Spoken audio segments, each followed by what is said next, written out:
Salam, salam, outsider, le débrief commence maintenant. L'Italie se fait éliminer aujourd'hui après une défaite 2-0 face à la Suisse. En toute honnêteté, une performance tocaresque de la part des Italiens. Une performance très décevante de la part des Italiens. Pour une équipe qui a quand même été championne en titre. Ils étaient champions en titre jusqu'à il y a quelques minutes. Ils devaient se gérer. Bon, en fait, ils sont encore champions en titre jusqu'au 14 juillet. Le problème, il est simple, c'est que leur performance a tellement été décevante que tu les regardes sortir et tu te dis que c'est normal que cette équipe ne soit pas qualifiée lors des dernières Coupes du Monde. Parce que je ne comprends pas comment est-ce qu'ils font au niveau de l'Italie avec tout le talent qu'ils ont dans ce pays. Aujourd'hui, l'Italie arrive face à la Suisse, ils jouent sans Calafiori, automatiquement ça se voit, défensivement il n'y a pas de sérénité. Le coach, il est là pour faire du tâtonnement. Spalletti, sincèrement, il ne sait pas gérer. Tu fais jouer... Darmian, il fait quoi sur le côté là-bas? En fait, Darmian, il fait quoi sur le côté? Défense à 4. Darmian, Di Lorenzo. Déjà, on a vu les mecs jouer ici, un contre un face à des ailiers, ils ont failli mourir. Di Lorenzo a failli mourir la dernière fois. Ici, face aux Espagnols, on était là. Darmian, tu le fais jouer sur son mauvais pied, c'est assez compliqué. Au milieu de terrain, tu as des changements aussi. Tu ne mets pas un joueur comme Jorginho qui peut-être devant la défense aurait permis d'amener beaucoup plus de stabilité. Tu fais jouer un boy comme Fagioli qui a même pas 8 ou 9 matchs de Serie A dans les jambes cette saison.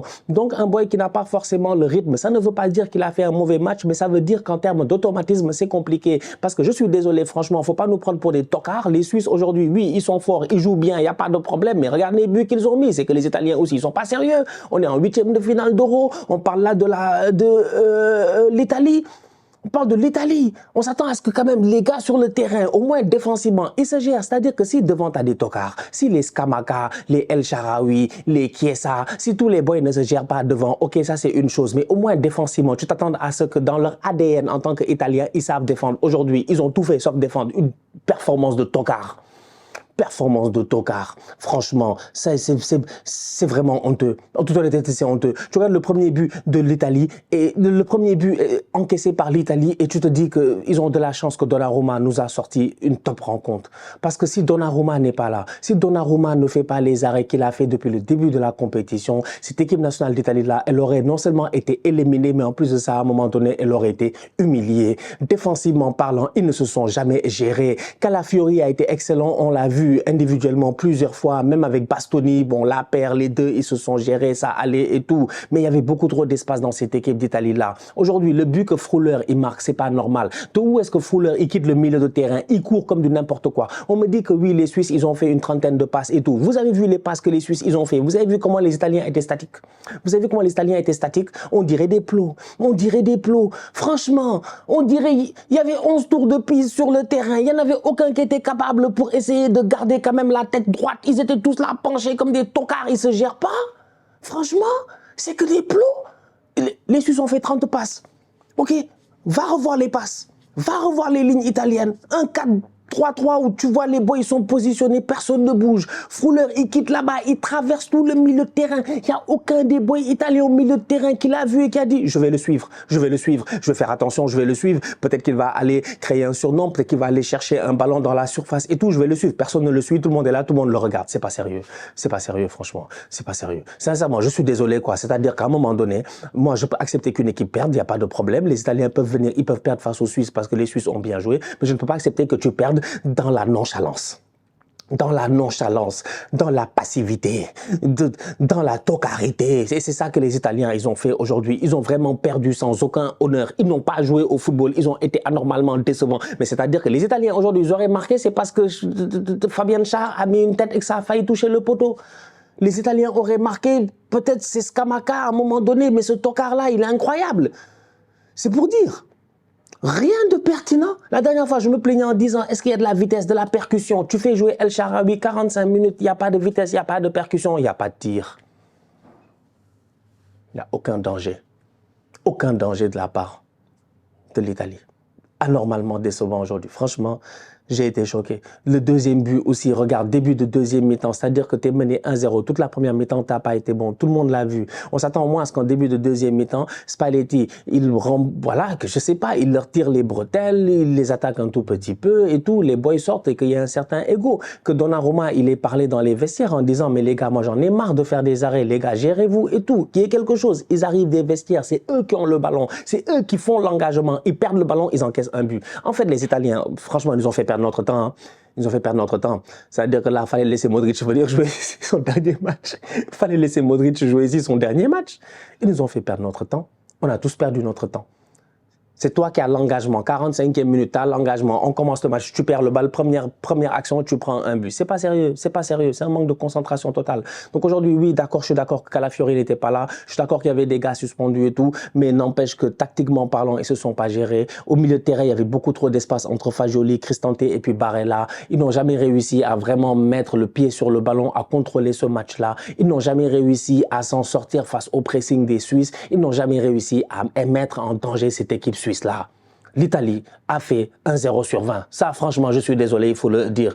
Ils n'ont pas été bons. Ils n'ont pas été bons. Et c'est dommage parce qu'il y a certains boys qui individuellement sortent du lot, mais malheureusement, collectivement, tu ne peux retenir que cela. Une performance médiocre de la part des Italiens, alors qu'en face, les Suisses, oui, comme j'ai dit, ils ont été très bons, mais ils ont aussi très bien profité de la passivité des Italiens. Et d'un autre côté, eux, en tout cas, en termes de plan de match, de plan de jeu, de tactique et de technique, ils se sont gérés. Ils se sont gérés, franchement. Depuis le début de la compétition, on le voit, la défense à 3, elle est solide. Akanji, Char, Rodriguez, les gars, ils se gèrent. Sur le côté, ça se voit. Plusieurs fois, on l'a dit ici. Premier débrief de la Suisse, je l'ai dit, Abicher, faites attention à lui. Franchement, il est fatigant. Parce que voilà, un boy, quand il veut, il peut débouler sur le côté gauche. Mais au-delà de cela, il est très, très fort pour venir s'intercaler dans les demi-espaces. Il l'a fait lors du premier match, je pense. Il avait claqué un but. J'en avais parlé. Ce même Abicher-là, aujourd'hui, excellent. Que dire, je dis bien, de Vargas sur le côté. En fait, ça dépend. C'est soit les boys sortent du banc, soit ils sont titulaires, mais dans tous les cas, ils vont se gérer. Vargas sort une top performance aujourd'hui. Le but de Vargas, c'est pas sérieux. Là encore, c'est pas sérieux. Regarde le triangle qu'ils ont fait, les Suisses. 1, 2, 3, tac, il lui a redonné à Vargas. C'est-à-dire que je te donne, tu me donnes, je fais un mouvement, l'autre est tac, il lui redonne, Vargas se retourne. Il y a deux boys italiens, personne ne sort sur Vargas, vous laissez Vargas enrouler. Mais c'est que vous nous prenez en fait pour qui, les Italiens? Mais c'est que vous méritez qu'on vous gronde. Vous méritez qu'on vous gronde quand même, franchement. Vous méritez qu'on vous tire les oreilles. C'est pas possible. C'est pas sérieux. Vargas, il a eu tout l'espace du monde pour venir enrouler sa balle. Il est tranquille, il se retourne. Tout le monde sait qu'il va frapper. Il ne cherche que sa position préférentielle pour frapper sur son bon pied. Il n'y a pas un Italien pour sortir sur lui. Donc les Suisses aujourd'hui, leur plan de match a été très bien exécuté. Ils ont été posés. Ils ont mis le pressing comme il fallait avec Mbolo, Vargas et puis Rieder. Quand il fallait, les boys, quand il fallait se projeter, ils l'ont fait. Frouler, il se projetait très très bien. La preuve, il est venu claquer son but. Il a créé des problèmes à cette défense, à ce milieu de terrain italien-là qui n'arrivait pas à suivre. Mais au-delà de cela, que dire du match de Granit Xhaka? Encore une fois, exceptionnel. Parce que autant cette équipe de Suisse-là fonctionne avec deux triangles. Un triangle gauche et un triangle droite. Il n'y a pas de problème. Il y en a un là-bas entre Frouler, Rieder et puis, comment il s'appelle? Et puis le Boendoy. Dépendamment de si Mbolo va venir rajouter un tout petit peu, ça peut devenir un carré, un losange, bref, ils peuvent se débrouiller. Il y en a un autre là-bas entre les Abicher, les Rodriguez, les Vargas et puis les Mbolo et tout. Et de temps en temps, Frouler aussi va venir là-bas. Et dans tout cela, il y a un mec qui est au milieu et qui est là pour gérer, tirer les ficelles. C'est lui le métronome, c'est le numéro 10, c'est le capitaine de cette équipe-là, c'est Granit Xhaka. Depuis qu'il a quitté Arsenal, il est devenu un joueur exceptionnel. En fait, pendant 7 ans, ça a été un tocard. Ça a été un tocard pendant 7 ans. Un tocard qui se fâchait tout le temps, qui passait son temps à prendre des cartons jaunes, des cartons rouges qui nous fatiguaient, jusqu'à il a jeté notre brassard de capitaine à terre. On s'en rappelle nous tous. La relation entre Xhaka et les supporters d'Arsenal a été compliquée jusqu'à sa dernière saison. La dernière saison, elle est arrivée et on était tous là en train de chanter Granit Xhaka with God, parce que Granit Xhaka, c'est un très bon joueur de football. C'est un très bon joueur de football. Quand Arsène Wenger l'a acheté à Mönchengladbach ou je sais plus quoi là, quand il avait 23 ans, à 50 et quelques millions, il s'était pas trompé, il avait vu le potentiel. Maintenant, l'évolution d'un joueur peut être autre. Ça lui a pris du temps, mais là, quand tu le vois, depuis ces 2 dernières années, la saison qu'il fait à Leverkusen, ce qu'il montre encore aujourd'hui, il est juste exceptionnel. Il est exceptionnel. C'est le leader de cette équipe-là, c'est le capitaine de cette équipe-là, c'est lui qui porte la Suisse en ce moment. Et franchement, il montre l'exemple sur le terrain, non seulement par son calme, ça se voit, il est calme, il est posé, tranquille, mais au-delà de cela, il a le leadership qu'il faut, il montre le bon exemple, il pousse vers l'avant. Mais Zuber, Moi, je connais bien Zuber. Zuber dans le temps, dans FIFA Ultimate Team, il était trop fort. Zuber. Dans Bundesliga, il était trop fort. Zuber. Mais Zuber doit se gérer.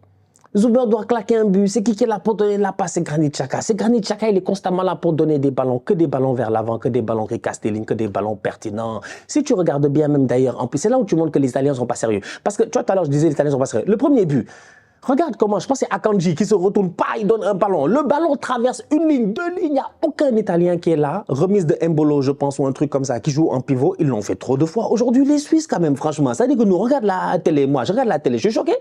Je dis, mais Spalletti et son staff, c'est des tocards. Mais quand même, franchement.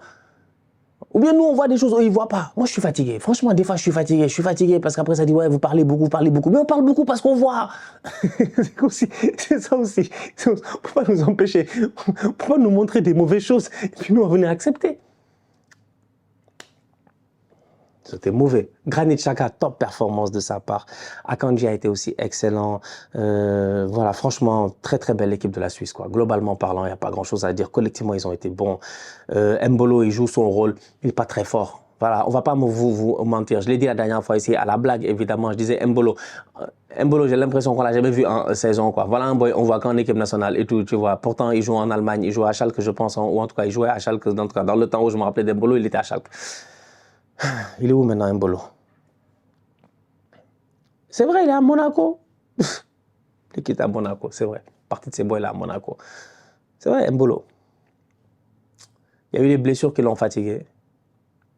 Mais, ouais, comme je dis, il n'est pas très fort. Franchement, il n'est pas très fort. Mais il est pertinent. En fait, il fait ce qu'on lui demande de faire. C'est ça la force de la Suisse, en fait. C'est que c'est un collectif, c'est une équipe. Franchement, quand ils ont éliminé la France il y a quelques années à l'Euro, il y a 3 ans à l'Euro, ils éliminent la France de Mbappé, je pense, au même stade, non, n'est-ce pas, en 8e, ils tapent la France et tout. On s'y attend pas. La France mène 3-1, ils reviennent 3-3, ils gagnent au penalty, Mbappé rate son penalty, sommaire, machin, tout ça. Tout ça, on s'en rappelle. C'était un collectif déjà. Là, ça se voit encore une fois que c'est un collectif, c'est une équipe. Ils sont soudés. Franchement, ils se donnent les uns pour les autres. Et ça se voit sur le terrain. Chacun joue son rôle comme il se doit. Kouado doit, on l'a vu le premier match, quand il était là pour faire le pivot, claquer son but, courir dans les espaces, tout ça, à la limite du hors-jeu, il était pertinent. Embolo, la même chose. Donc, franchement, chacun vient ramener juste sa pierre à l'édifice et le fait très, très bien. C'est une équipe qui joue bien au football, qui garde bien le ballon. Franchement, cette équipe de Mourad Yakin là, elle est impressionnante depuis le début de la compétition. Moi, je ne m'y attendais pas. Et très belle victoire de leur part aujourd'hui face aux Italiens. Ils se sont gérés, ils ont été très très bons. Donc bravo aux Suisses. Félicitations. Franchement, félicitations. La Nati, ah ouais, les bandits. Mon gars Malik, félicitations, hein, sincèrement. Non, ton équipe là. Une équipe de bandits, une équipe de bandits. C'est-à-dire que si on m'avait dit un jour que les cambrioleurs, ce seraient ceux qui ont les banques, quand même, c'est-à-dire que c'est incroyable. C'est eux qui ont les banques, c'est eux qui ont le système de sécurité, le plus système de sécurité au monde. C'est eux qui, normalement, je te dis, c'est les câbles rouges, les machins, les trucs infrarouges. Tu arrives, tu dois être un serpent, littéralement, pour aller ouvrir le coffre-fort. C'est eux les braqueurs maintenant. C'est incroyable. C'est eux les braqueurs. Ils sont là en train de braquer tout le monde durant cet euro. Prochaine étape pour les Suisses, c'est les Anglais. Ou les Slovaques. C'est bien ça? C'est les Slovènes, les Slovaques, les Slovaques. Les Anglais ou les Slovaques. Ça promet. Bon. Puis j'ai mangé de la pizza hier soir en plus. Je pensais vraiment que ces Italiens, ils allaient le faire. À voir si j'aurais dû bouffer une raclette. La famille, on se capte très très bientôt pour une nouvelle vidéo. D'ici là, on continue à liker, on continue à partager. On s'abonne, on s'abonne, on s'abonne. On est ensemble, on reste en santé. C'est le plus important. Tous outside.